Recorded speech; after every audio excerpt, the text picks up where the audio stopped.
So I'm going to take you to 1948 in Kaiserslautern, Germany. That's where I was born. And I was born into a real mess. 60% of Kaiserslautern was bombed to shreds. And we didn't know any different. The American soldiers were there, and the French soldiers were there, and at the time they were occupiers. They were really very confident and had a lot of money because the dollar was really good. So then the Germans are very much in shock, and a lot of the men didn't come back. So the government was thinking of something to how to feed these women, and so they promised them, if you go to the ruins and you take all the stones and put them on the side, they were called the Trümmerfrauen, which is the women of the ruins, and we pay you something. My grandfather's building was not bombed, so he got lucky, and we lived there, and on the bottom we had a store. And so this women doing all week long, and they're moving the stones along, and then they come and they get 200 grams of flour, 100 grams of sugar, 2 pickles, and 2 cigarettes. And then my grandfather would write it down, and by the end of the month they would come and pay with their coins and stuff and go for another month. Now there are other women that did not want to go for that. So next to my grandfather's building, there was a completely devastated house with the sink hanging down from the wall, and next to it was a whorehouse. That's where a lot of not a lot, but a certain amount of women were saying, okay, I want to have a better life. There's one black guy in Kaiserslautern that is not in the military, and he rents a air raid shelter and makes it a bar. It's called Johnny's Keller, with Johnny's Cellar. And he opens it up, and on the weekend, the GIs come in and party down with a horse. Until one night, and I'm about 6 years old, all of a sudden on the street, we heard this noise, and fighting and yelling and screaming, and the Germans and me looking there behind the curtain. And so they're beating the shit out of each other, the white and the black GIs beating it. Within 10 minutes, the American military police was there with big sticks, and they beat the shit out of all of them indiscriminately. They already brought their ambulance with them, and they had their wagon with them. The ones that were beaten to shit, they went away with the ambulance, and the other ones went away with the wagon. Within 15 minutes, it was done. And across the street was, this is the first English words I learned. There was the white sign went up, and it said, "Off limits to all American personnel." So that was my introduction to introduction to English. So we were like 50 in one class. That was the baby boom. That's what they talk about when they talk baby boomers. 50 kids in one school, and the teachers, they had us under control. And it started to be a little bit better for Germany.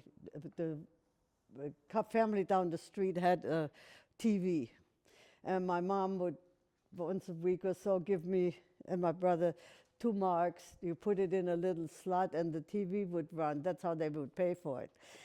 And I was watching Father Knows Best. What a difference. My father was from the other school. Like my father and mother were teenagers during the war, and so when they when my father was a teenager and he came home from school one time and said, I want to go in the military. I want to fight too. And my grandfather beat the shit out of him all across the farm. That's how that was handled then. So I go to school. I decide, and I'm a smart girl. I'm studying, and I'm going to a college prep all girls school. And I become the class speaker, and I become the school speaker, and I'm, I'm out there. In Germany, the drinking age is 16 for beer and wine. And you can go out, and I go out, and there was also a cellar for us. They called it the cage, and I went partying there during, during the weekend, and it was just with people I know and go to school with, except for one night. In comes this handsome, beautiful, 6'2", athletic, muscular black guy. And I'm like, oh my God. Because normally the GIs and the Germans, other than what I've talked about before, would not really get in touch with each other. So so he comes, and I'm talking, and we are discussing, and over time he introduces me to Aretha Franklin and to the Temptations and like that. So we meet on the weekend in the cage and with with other people, and so fast forward, here we go. I graduated. I'm graduating from high school, and I decide I want to study advertising psychology. That was before marketing. I've been ahead of the curve a few times. So this was.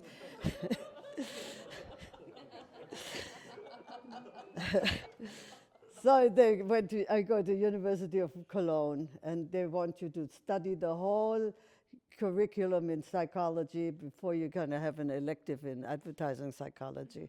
And so from being a little bit of a star in my school, I am all of a sudden sitting with 500 other students in a lecture hall listening to the development of babies in psychology.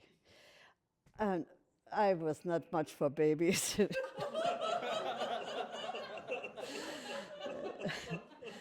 So I was really devastated. I had this little studio with I just lonely as hell. Every weekend I take the train home and meet up with my friends there and with Bill. And I was talking to Bill, and I'm saying, it's so lonely there. It's so horrible. I don't know what I'm doing there. And he says, why don't I visit you sometime? Visit me? Oh, yeah. He comes, and Cologne transforms. It was the most wonderful town. We walked on the Rhine. We went to the old city. We drank apple of wine. And we went to my studio, and we talked and discussed and listened to music, and the pill just came out.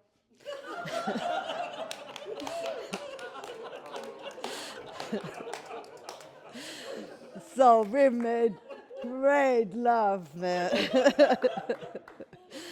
and I fell in love. I fell in love, of course. And so his time was over. His time is over in the military, and he's going to go back to the world, as they call it. And so he was telling me, so now I'm going back, and my father is a doctor, and he lives in New York, and I'm going to do whatever I'm going to do. I'm going to study and all of this. And there he's gone. We're going to be in touch and like that. You know, this is pre-internet. So a letter takes a week, another letter takes another week, and I'm feeling that this beautiful man is slipping away from me. So I'm like, what am I going to do? I enter an ad in the Herald Tribune. It's an international newspaper, and as an au pair, me of all people. So I get it. There's some family in Boston says, okay, we're gonna take you. I fly with the last propeller airplane. Okay, we had to land in Iceland to get some more fuel so that we can get it to Boston. That was in 1968. And I arrive in Boston, not in Boston, it's Newton Center, which is the absolute lily white suburb of Boston. I don't know any of this stuff, so I invite Bill to come. And he stayed one night. That was that. So then I decided to hitchhike to New York. So I'm hitchhiking to New York. I get there, and he's staying with his friends, and I was telling the friends, oh yeah, you know, Bill, his father is a doctor and stuff, and they look at me like, I think you have to talk to him. I said, hey, when am I going to meet your father? And he said, he's busy. I'm going to introduce you to my grandmother. She lives in Schenectady. So next time I can, I take the Greyhound to Schenectady, and he's taking me to his mother's house. So we go in, and there is 12 half-brothers and sisters from there to there, and they want to know about me and how do you say your name and where you're from in Germany and all of that. Just the little ones hanging all over me, and I'm like shocked. And I'm rolling with it, you know. The reception is so nice, and so anyway, and afterwards we go out, and I said, how can you lie to me like this? And he says, well, my mother had me at 15, and then the husband didn't want an illegitimate child, and so my grandmother raised me. Now I even love him more because I understand, you know, oh, you poor thing, like that. So the au pair gig didn't go that well. I was done. So I went to UMass Boston. I'm going to go and study some psychology somewhere, and then my English didn't work good enough for it. So I switched to English major. And I said, come on, Bill, let's just move together, you know. Let's just come. You're not doing anything in Schenectady. So we scraped our money together and took an apartment in Roxbury. And Roxbury at the time is a really tough black ghetto. I had no idea what a ghetto is. So I'm very happy there, living with Bill, and I go to school and I work. There are lots and lots and lots of action on the street, you know, the prostitutes and drugs and guys hanging out and fighting and stuff like that. For me, it was like, this is interesting here. So Bill knew what a ghetto is. So he said, you've got to be a little careful. You know, not all black people are nice. Not all black people are going to like you. There's a reason why there was a civil rights movement. And Martin Luther King died. I said, aren't you a little bit sensitive? And he said, well, no. So didn't get it until one day. And I have to use the lousy word, so bear with me, okay? So we're walking up the street together, and then this car follows us with these 4 white guys in there. And they just follow us slowly and follow us. And all of a sudden, this one of the guys says, nigger lover! Fucking nigger lover! And I'm like, who the hell are you to talk to me like this? I'm starting to fight with him, you know, like this. And Bill drags me in the hallway and said, you want us to get killed? Are you crazy? Okay, I got it. So then we moved to Beacon Hill because We take our little stuff on the streetcar. We go to Beacon Hill, which is at the time is a hippie hill. And I was a hippie at heart, and I'm a hippie at heart now. So we are having a great time. I'm studying English, and he's teaching me more English. He helps me with the papers, and all is very well.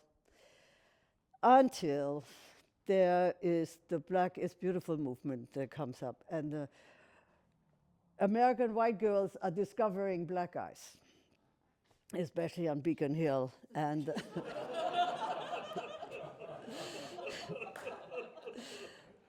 and Bill is he's in heaven. He keeps it pretty much away from me, and I go to school, I do whatever I do, and I can really ignore it. I can. Until Betty shows up. Betty is one of the women that he went to school with in Schenectady, and they like each other. And all of a sudden, I am in involuntary polyamory.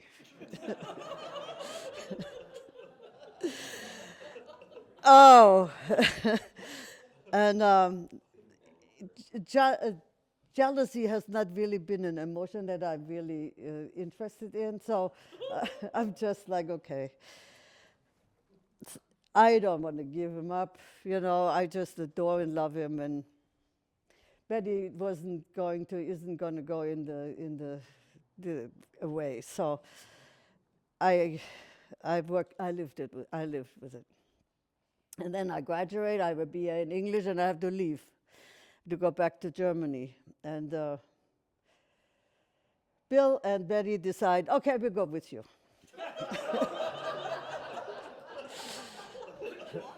So the three of us have an apartment in Frankfurt, and I do what predestination was. I teach German as a second language. And while they are at home drinking scotch and water, getting high on hashish, and playing poker incessantly. And I come back home and do a little bit with it, but they don't really want to get out of the house, really. So after a year, they are tired of it. Betty has relatives in Buffalo, New York, and she says, I'm going to go back, and Bill said, okay, I'm going to go too. So they go, and I'm just heartbroken. I teach my German as a second language, and I'm listening to the Watergate hearings when I have nothing else to do. So it's just, I'm devastated. Then I get a letter that says, Heidi, I miss you, I love you, I want to marry you. Ooh, yes. Right, I'm going to talk to my mother, and I say, look, I'm going to go back to the United States. And she said, every time I think about you, Heidi, you can imagine that I am going to cry. And I went anyway. So I arrive in Buffalo, and it is not a good omen already, because Bill is not there.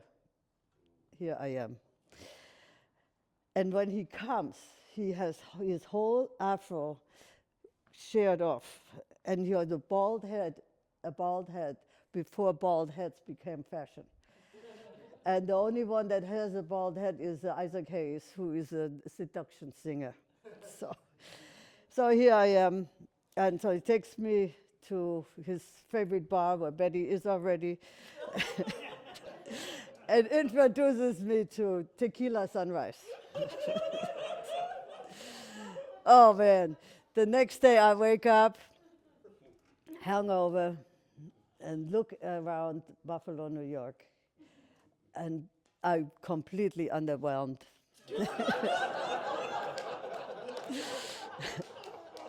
There is nothing in Buffalo. And so it's a very tight community, as I learned, because they are snowed in for 6 months. And so they have to stick together, and they don't really are open to any strangers, or especially a mixed couple. So here I am. Okay. I get married. We get married at City Hall. No ring, no nothing, no. So just we got married. 5 minutes was over. Didn't say tell. I don't tell anybody anything. It was so non-spectacular. So, and Bill had been painting houses, and it started in October. It's starting to snow, so no house painting, and I better find a job. So I found a job in the pizzeria, and that was the saving grace because it was warm, and there, and there was food. So I, I, I, we, and Bill he was trying to get to be with the players of Buffalo, the cool guys that, and he wasn't talking anymore, reading anymore, anything like that. On the other hand, I discovered Toni Morrison and Nikki Giovanni and like that. And I was like, do I really want to be a hustling and play poker when I'm off and drink a scotch and water and get high and that's all I do? So it started a little bit, it's starting to, I don't know, there's something happened here. And I tried to make it work some more, but he was just too cool. And the having a white wife wasn't the highlight in Buffalo either. So, so then I read a lot in the library and came across Herb Caen's books. Herb Caen used to be a columnist in the San Francisco Chronicle, and he awakened up an old dream for me, the be a hippie that I am and was. I said, yeah, I want to live in San Francisco. The hell with this. So then I was saying to Bill, hey, how about if we move to San Francisco? What am I going to do in San Francisco? Betty was getting sick of it too.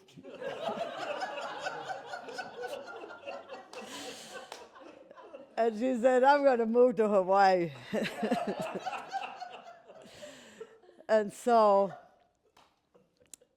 Bill thought he was going to go to Atlanta and meet his father. He's going to look for his father, and maybe his father is somebody. So the way that ended up with him there is he got married twice more. He made 3 kids. He got more and more of a hustler. The father was a hustler, and years later he died from just having abused his body with drugs and alcohol to the point where he passed on. In between, I called him. One time I paid for a personal growth seminar for him, but it only helped for him to get more to be a hustler. So that was that. And I take a train all the way from Buffalo. I look out and I see the last snowflake. And I promised myself I will never see another snowflake ever again.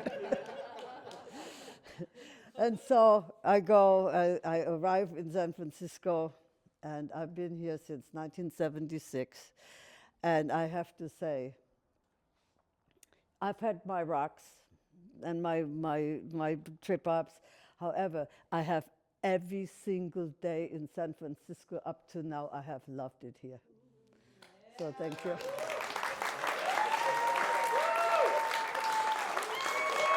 Thank you. Thank you.